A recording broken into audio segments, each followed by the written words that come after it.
नोएडा के एक नामी गिरामी स्कूल में वो हुआ था जिससे इंसानियत बेहद शर्मसार हुई। स्कूल के एक स्टाफ पर 3 साल की बच्ची के साथ डिजिटल रेप का आरोप लगा और स्कूल प्रशासन था कि इस मामले में पेरेंट्स से बात करने को भी तैयार नहीं था। प्रशासन के दखल के बाद स्कूल प्रबंधन और पेरेंट्स के बीच बात हो पाई है। पूरा मामला क्या है दिखाते हैं।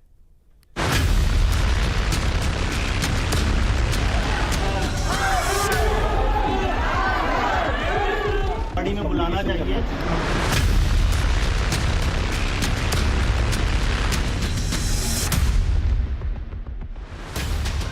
किसी भी छोटे बच्चे के माता पिता जब उसे पढ़ने के लिए स्कूल भेजते हैं तो यही सोच रहती है कि उनके बच्चे के लिए घर के बाद स्कूल ही सबसे सुरक्षित जगह होती है। लेकिन अगर स्कूल में भी बच्चा सुरक्षित न रहे तो चिंता होना लाजमी है और पेरेंट्स की चिंता तब और विकराल हो जाती है जब वो बच्चा लड़की हो।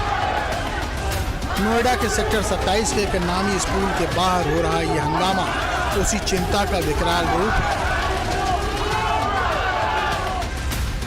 जहां एक 3.5 साल की बच्ची के साथ डिजिटल रेप का मामला सामने आया है। नोएडा के एक निजी स्कूल में 3.5 साल की बच्ची के साथ दुष्कर्म का मामला सामने आया, जिसके बाद से तमाम जो पेरेंट्स हैं उनकी चिंताएं बढ़ गई हैं। मेरे पीछे आप देखेंगे तमाम जो पेरेंट्स हैं वो इकट्ठा हुए हैं। यहाँ पर स्कूल मैनेजमेंट से इस बात का जवाब लेने के लिए तमाम लोग यहाँ पर पहुँचे हैं कि आखिर उनके बच्चे किस तरीके से यहाँ पर सुरक्षित हैं और उनकी सुरक्षा को लेकर स्कूल मैनेजमेंट किस तरीके के कदम उठाएगा ताकि आने वाले दिनों में इस तरीके की घटना ना हो। तमाम महिलाएँ और पुरुष यहाँ पर इकट्ठा हुए हैं और स्कूल में आज PTM मीटिंग थी। PTM मीटिंग को कैंसिल करने से बेहद नाराज ये जो तमाम लोग हैं ये बेहद नाराज यहाँ पर दिखाई दे रहे हैं और इन लोगों का साफ तौर पर कहना है कि जब तक जवाब नहीं मिल जाएगा तब तक इसी तरीके से जो प्रोटेस्ट है वो यहाँ पर जारी रखा जाएगा। और तमाम लोग अब स्कूल मैनेजमेंट से इसी बात का जवाब चाहते हैं कि आखिर कब तक उनके बच्चे सुरक्षित होंगे और स्कूल ने इस घटना के बाद किस तरीके के कदम उठाए। वीडियो जर्नलिस्ट प्रेम शंकर के साथ अमित चौधरी, न्यूज स्टेट नोएडा। बच्ची के परिजनों ने घटना की शिकायत थाना सेक्टर 20 में की थी, जिसके बाद पुलिस ने आरोपी को गिरफ्तार कर जेल भेज दिया था।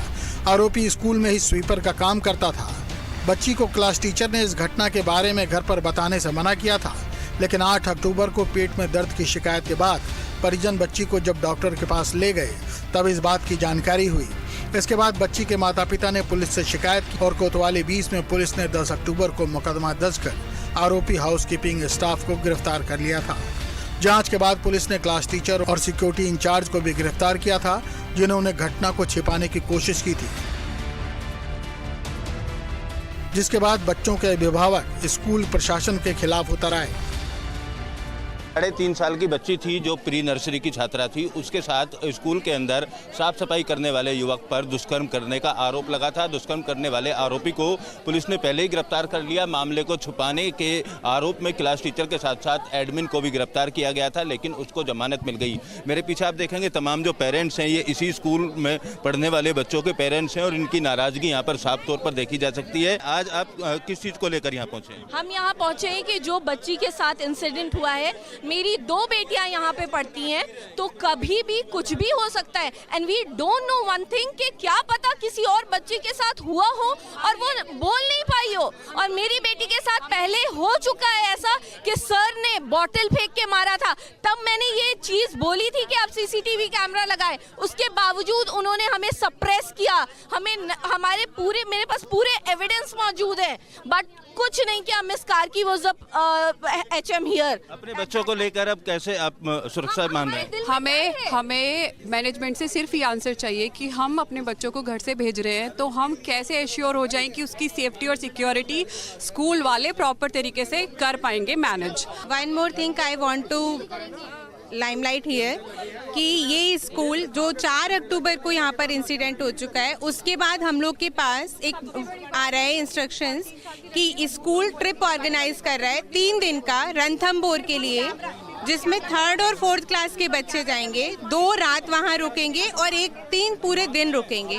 मुझे समझ नहीं आ रहा कि 4 तारीख को ये इंसिडेंट होने के बाद इतना बड़ा ट्रिप इन लोगों ने ऑर्गेनाइज कैसे किया। PTM आज की कैंसिल हो गई, लेकिन वो ट्रिप कैंसिलेशन का अभी तक कोई मैसेज नहीं आया है। टीचर्स पेरेंट्स से मिलना नहीं चाहते हैं, जो कि बिल्कुल गलत है। उनको मिलना चाहिए, प्रिंसिपल को मिलना चाहिए, टीचर्स को मिलना चाहिए, पेरेंट्स से बातचीत करनी चाहिए। पेरेंट्स को बताना चाहिए कि हाँ भाई हमारे से गलती हुई है, हमारे से मिसमैनेजमेंट हुआ है और आगे का कोर्स ऑफ एक्शन हमारा ये होगा, आपके बच्चे हमारे हाथों में सेफ हैं। इंडियन गवर्नमेंट ने, मिनिस्ट्रीज़ ने, डिपार्टमेंट ने, एनसीईआरटी ने बहुत सारी गाइडलाइंस निकाली हुई हैं, जैसे पॉक्सो है, चाइल्ड सेफ्टी के लिए, ट्रैवल ट्रांसपोर्ट है, सब के लिए। लेकिन अगर ये चीज़ हुई है यहाँ पर तो मतलब कुछ ना कुछ लैप्स है। स्कूल को जिम्मेवारी लेनी चाहिए। किसी ने उन्होंने जानबूझ के नहीं किया, ठीक है, माना, लेकिन अगर क्लियरली बोले कि हाँ जी गलती हुई है, हमसे करना चाहते, लेकिन उनको ये पावर उनके दिमाग में चढ़ गया है। 19 अक्टूबर को पेरेंट्स स्कूल प्रशासन से मुलाकात करने के लिए गए थे, लेकिन स्कूल प्रशासन ने मुलाकात करने से इनकार कर दिया, जिसके बाद पेरेंट्स ने डीएम से मिलकर उन्हें अपनी समस्याओं से अवगत कराया, जिस पर डीएम ने एक टीम का गठन कर उसे स्कूल में जांच के लिए भेजा, जिनका कहना है कि जांच होने पर कार्रवाई की जाएगी। उनकी कुछ डिमांड थी। आज एक्चुअली में पेरेंट टीचर की मीटिंग थी और वो लोग स्कूल पहुंचे थे। स्कूल में कोई था नहीं रिस्पॉन्सिबल आदमी, तो वो यहाँ पे लोग आए थे। हमने अभी अपनी टीम सिटी मजिस्ट्रेट और DIOs और उनके साथ कुछ और अधिकारी लगाए हैं, तो सब लोग स्कूल पहुँच रहे हैं, क्योंकि कई मामले तो उन्होंने एक ज्ञापन हमें दिया है। उनके सारे बिंदुओं की जांच कर लेंगे और जिसमें स्कूल प्रबंधन की गलती होगी उसमें हम लोग सख्त कार्रवाई भी करेंगे।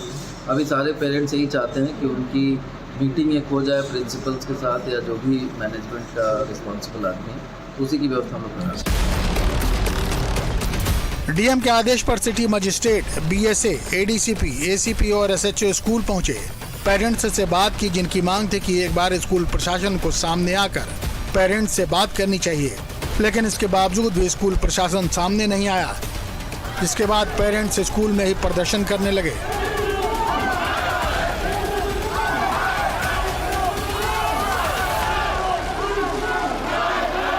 कैम्ब्रिज स्कूल में तकरीबन 5 घंटे से पेरेंट्स यहाँ पर स्कूल प्रशासन से मिलने के लिए पहुँचे हुए हैं, लेकिन स्कूल प्रशासन के ना मिलने पर अब यहाँ पर खासे आक्रोश दिखाई दे रहे हैं। तमाम जो पेरेंट्स हैं, आप लोग सुबह से आए हुए हैं, यहाँ पर सुबह से आए हुए हैं, क्या रिजल्ट निकला? बार बार बोला जा रहा है प्रिंसिपल आ रही है, प्रिंसिपल आ रही है, प्रिंसिपल अभी तक नहीं आई है। प्रिंसिपल कहती है मैं नहीं आऊँगी।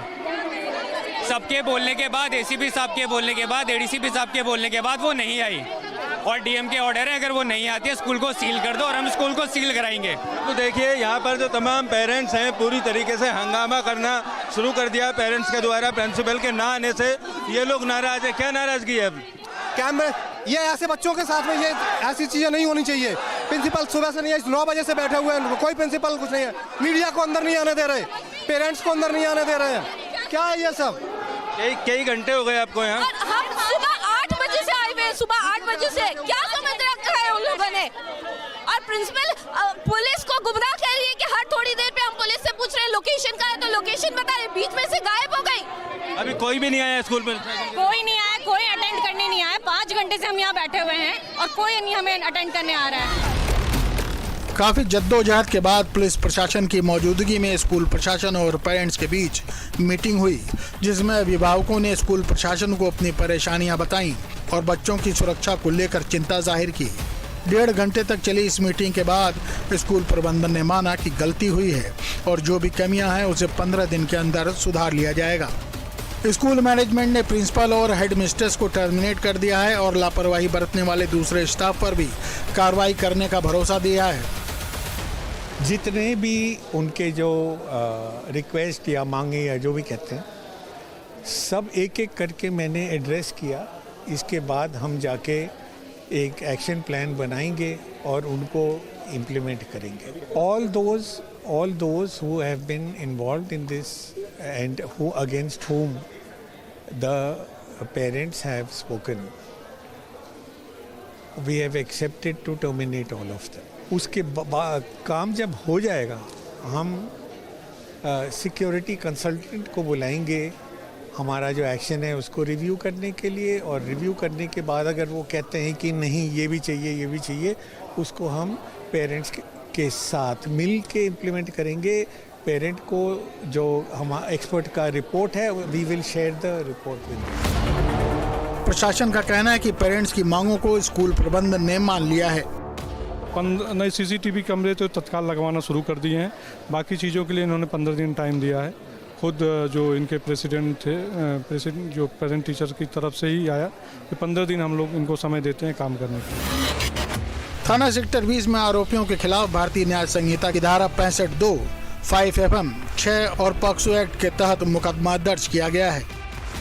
आज सभी पेरेंट्स यहाँ बच्चों की सिक्योरिटी कंसर्न को लेकर के आए थे और उनकी सारी बातें सुनी गई हैं और मैनेजमेंट के जो सीनियर मोस्ट प्रतिनिधि यहाँ पे हैं, सारी चीज़ों पर चर्चा हुई है। बहुत माइक्रो लेवल पर एसेस किया गया है और जहाँ सिक्योरिटी के लिए जिन भी इक्विपमेंट्स की CCTV कवरेज हो या फीमेल गार्ड्स हो, वो सारी नोट की गई हैं। मैनेजमेंट के द्वारा उनको एड्रेस किए जाने का आश्वासन दिया गया है। 1 सप्ताह में सारी चीज़ दुरुस्त की जाएगी। स्कूल प्रबंधन से मीटिंग के बाद पेरेंट्स को कुछ सुकून जरूर मिला है कि कड़ी कार्रवाई के बाद स्कूल में उनके बच्चे महफूज रह सकेंगे।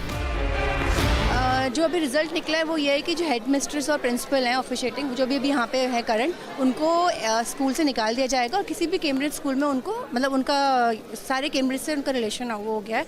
और दूसरी चीज़ ये है कि जो भी हमने उनको डिमांड्स दिए थे वो उस पर उन्होंने बोला टाइम लिया है कि 3 मंथ्स में हम न्यू प्रिंसिपल और न्यू हेड मिस्ट्रेस लेके आएंगे और CCTV कैमराज लगाएंगे। दीदी मतलब वॉशरूम में बच्चा अकेला नहीं जाएगा, सारे जो दीदीज़ हैं वो होंगी, सिक्योरिटी गार्ड्स होंगी फीमेल, और भी जो हमने लिखे हैं सारे, अभी हम लोग भी सारे डॉक्यूमेंट कर रहे हैं अपने जितने भी डिमांड्स है। अब लेट्स सी उस पर क्या होता है। हमारे एक पेरेंट्स की अपनी कम्युनिटी बनेगी 5-6 पेरेंट्स की, वो स्कूल में आके विजिट करा करेंगे या उनको कोई किसी को भी प्रॉब्लम होगी तो वो उन पहले सेट ऑफ पेरेंट्स को वो करेंगे करके। ये सब है, अभी बहुत सारी डिमांड्स है वो भी फॉर्मुलेट हो रही है हमारी सारी। अब आपको बताते हैं कि डिजिटल रेप क्या होता है, जिसका आरोप स्कूल के कर्मचारी पर लगा है। भारतीय कानून के अनुसार डिजिटल रेप का नाम अंग्रेजी शब्द डिजिट से लिया गया है, जिसका सीधा संबंध हाथ या पैर की उंगलियों से है। डिजिटल रेप का नाम सुनकर ऐसा लगता है कि इसका संबंध डिजिटल गैजेट या वर्चुअल यौन उत्पीड़न से है, लेकिन असल में ऐसा नहीं है। डिजिटल रेप में पीड़ित के शरीर में बिना सहमति के कोई अंग या कोई वस्तु डालने का कार्य शामिल है, जो जघन्य कृत्य पीड़िता की निजता, गरिमा और मानसिक शांति का उल्लंघन करता है, उन्हें आघात पहुंचाता है।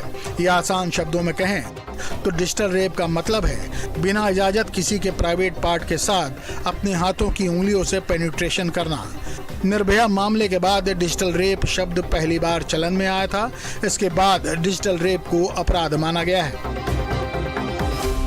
नोएडा के निजी स्कूल में एक 3.5 साल की बच्ची के साथ छेड़छाड़ और दुष्कर्म करने की कोशिश के मामले में स्कूल के अंदर तकरीबन 6 घंटे तक पेरेंट्स के द्वारा हंगामा किया गया। तमाम पेरेंट्स अपने बच्चों की सुरक्षा को लेकर सुबह 8:30 बजे स्कूल के बाहर पहुंच गए थे। काफ़ी देर तक पेरेंट्स को स्कूल के बाहर गेट पर खड़ा रहना पड़ा, लेकिन उसके बाद पुलिस और प्रशासन के अधिकारी जब स्कूल पहुँचे तो सभी पेरेंट्स को अंदर लाया गया। प्रिंसिपल को बुलाने के लिए बार बार जिला प्रशासन की तरफ से, पुलिस की तरफ से फ़ोन किए गए, लेकिन प्रिंसिपल यहाँ मीटिंग में नहीं पहुंची। लिहाजा स्कूल की मैनेजमेंट की तरफ से 1-2 लोग यहाँ पर पहुंचे और तकरीबन 1.5 घंटे के आसपास की चली मीटिंग के बाद में स्कूल की प्रिंसिपल को और HM को हटाने का यहाँ पर आश्वासन दिया गया है। उन दोनों को स्कूल से हटाया जाएगा।